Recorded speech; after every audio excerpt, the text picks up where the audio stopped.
chauffer.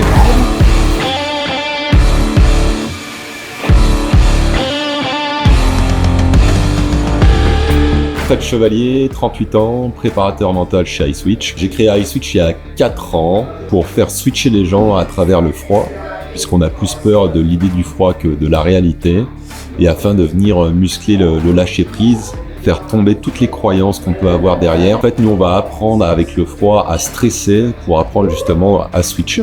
Je suis Julien Pousson, je suis le coach du groupe Cercle Performance. On est un groupe de triathlètes de haut niveau. Notre philosophie, c'est de mettre le collectif au service de la performance. L'expérience qu'on a vécue aujourd'hui, c'est vraiment ça qu'on recherchait. C'est aller se mettre tous au même niveau, coach, athlète, quel que soit le palmarès de l'athlète, quels que soient les résultats, quelles que soient les difficultés qu'il a connues, mais vraiment se mettre tous ensemble face à un adversaire commun qui était le froid. Il y a des liens qui se créent et qui se renforcent forcément. On est allés tous, je pense, chercher des ressources qu'on soupçonnait pas, et certains se sont révélés aussi à travers l'expérience qu'on a vécue aujourd'hui.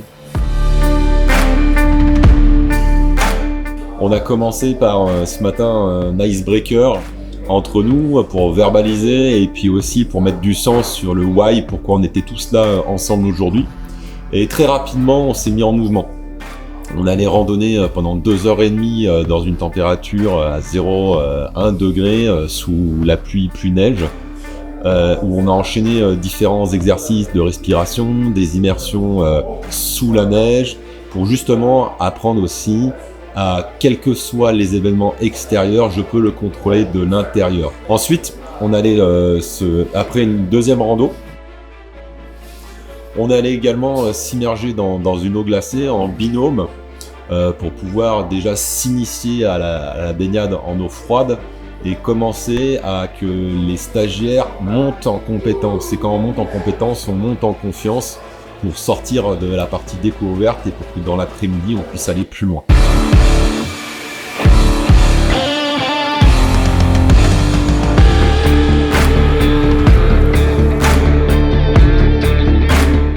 Après, on a fait un bon exercice de respiration.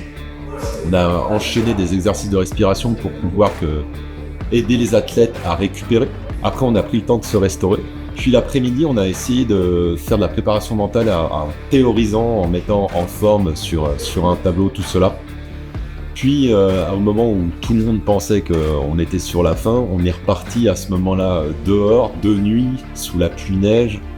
Voilà, pour encore 1h30 de rando dans des conditions extrêmes, puisqu'il y avait du vent, de la pluie, et là on a pu voir justement le groupe se souder petit à petit. On a vu des belles images, en tout cas les athlètes, je pense, vont en garder un souvenir bien à vie, jusqu'à une immersion collective, bras dessus, bras dessous, en cercle, avec une rage et en même temps une maîtrise émotionnelle dans un moment qui peut être très compliqué. Ils ont pu voir jusqu'où justement ils pouvaient aller, et le dépassement de soi, en tout cas, c'était un besoin qui était fort dans ce groupe-là.